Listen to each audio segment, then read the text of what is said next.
As Allah says, وَلَا تَقُولُوا لِمَا تَصِفُ أَلْسِنَتُكُمُ الْكَذِبَ هَذَا حَلَالٌ وَهَذَا حَرَامٌ. Allah says, don't say with your tongues lies that this is halal and this is haram. You don't know. Only Allah has the right to tell you this is halal and this is haram. So we're asked now on the streets, or by the government, or by whatever, are you loyal American citizens? Yes, of course we are. We're loyal American citizens. Okay, but do you consider the Constitution to be a valid document? Are you willing to swear your oath and loyalty to the Constitution? For many Muslims, that presents a problem. In order to answer this question, we need to study a little bit of political science. We need to study the history of the Constitution, what exactly it allows, it doesn't allow, and we also need to be cognizant of our own aqidah and theology. And this is a topic that, unfortunately, I just can't give you one answer. There is no one answer. But one of the things that I am postulating and wanting others to think about as well, is that we have to come to terms with the difference between political expediency and actual ethical morality.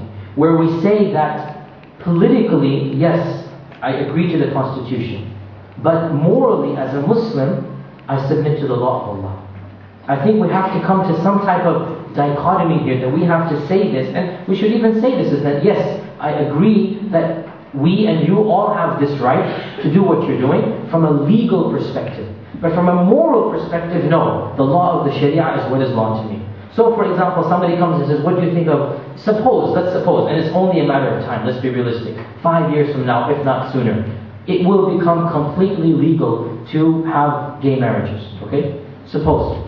In many states it's already legal, and some states it's still battling it, but the reality is it's a lost battle. That's it, it's gone. When you kick religion out the window, there is nothing to prohibit homosexuality. The only reason homosexuality is forbidden is because it is from a civic, from a political, from an ethical point of view, for these guys, what's the big deal? Two men want to do, two women want to do, it's none of your business. They want to do it, it's none of your business. Why should the state interfere?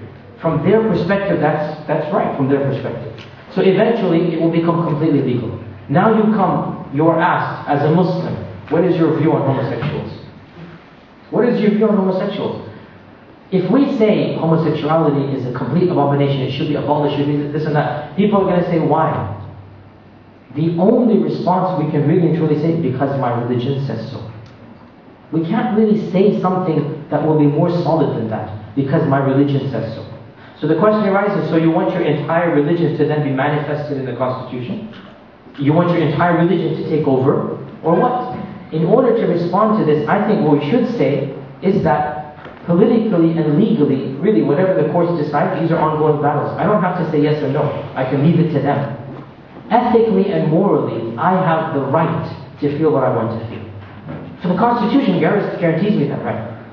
You can be a racist and the Constitution can't touch you. A racist. KKK, right? The Ku Klux Klan, they cannot be banned. Even if they promote hate speech, they can't be banned. If they speak against people and what, that's their freedom. If eventually, and this seems very soon that's going to happen, talking about homosexuals will be viewed as just as bad as being a racist. That's the reality now. If you're homophobic or you're a racist, these come out together. Okay? For us there's a world of a difference, but for many people it's becoming the same. Eventually it's going to be so politically incorrect to talk about against homosexuality that literally to speak against homosexuality, and this is the case already in many circles, it is as if you are a racist. That's how bad you're deemed to be. Okay? That's going to happen. What are we going to say then when that happens? We have to uphold our religion. We cannot change our religion. At the same time, we have to explain to the people there that, hold on a second, this is the law of your land. So we say, look, politically, legally, I'm not saying anything. But ethically and morally, I as a Muslim, because my book says so, my religion says so, and you can't tell me about my ethics and morality. In other words, we're going to have to separate somehow political, national, legal laws from personal, ethical, moral laws. We're going to have to do this somehow. And that is problematic. And it's really never been done before in a way that we're going to have to do it now. But I don't see any other way of progressing onwards. And I could be wrong. Think about it, and I'm spreading this conversation all over the Western world, in England and Canada and many parts of America. Think about these issues now. Is that there is a dichotomy. As I said, let's conclude the talk now, but basically juggling between sacred and secular, it's a huge issue. Problem, call it. It's not going to be resolved overnight. There are no simple, quick solutions.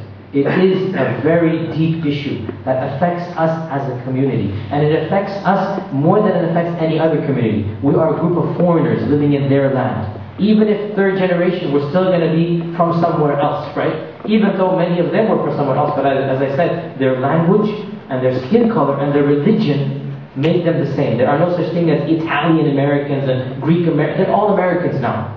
We're the hyphenated ones, you know. We're the immigrant class. Us and the Hispanics, that's one thing we share. The racism that's being directed against the Hispanics and against us, that's one thing we share. Okay, because we are, and the Hispanics will eventually get over it because they're the same religion, they're Christians. We're going to have the problem of the different skin color, the different language, the different everything, and most importantly, the different religion.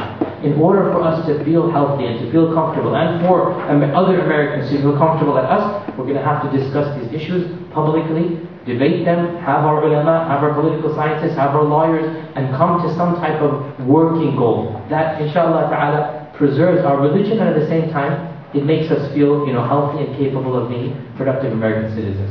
As I said, I don't have answers to all the issues, but I have raised some questions that I want you to think about. And inshallah ta'ala, after the salah, we'll come back and have Q&A. You can write down the questions. So until then, Wassalamu Alaikum Warahmatullahi Wabarakatuh.